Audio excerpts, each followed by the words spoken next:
आई पापा के तेज के हम तहरा लगे हमरा के तू तो छोड़ी के सुनो ममहर चली गइलू ममहर में तू दोसर पटैलू भइल बाटे हला इहे बतिया सुनिए रानी बाउर बड़ा बुझाला लभर दिल टूट जाला हो ए जान दिल टूट जाला लभर दिल टूट जाला हो ए जान दिल टूट जाला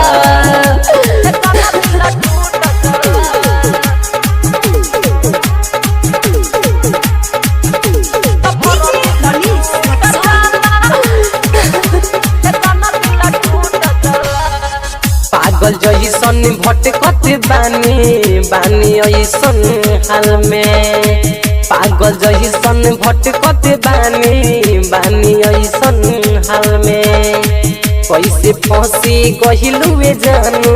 दूसरा के तू जाल में खाना पीना कुछ न भावे मनवा मोरे बहुराला खाना पीना कुछ न भावे मनवा मोरे बहुराला तुहरा बिना एक पल ना जाने हमसे रहला लभर दिल टूट जाला ए जाना दिल टूट जाला लभर दिल टूट जाला ए जाना दिल टूट जाला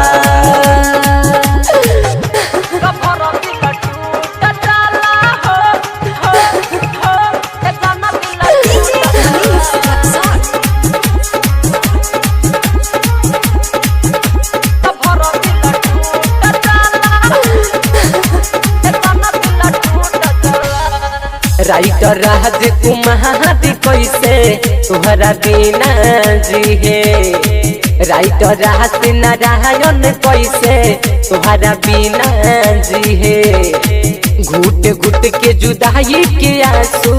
रोहित कैसे पी है रंजू दीवाना देखे न तोहके तो रानी हो पागला रंजू दीवाना देखे न तोहके तो रानी हो पागला इहे बतिया जाके ललका करेला सब तड़े हल्ला लभर दिल टूट जाला ए जाना दिल टूट जाला लभर दिल टूट जाला ए जाना दिल टूट जाला।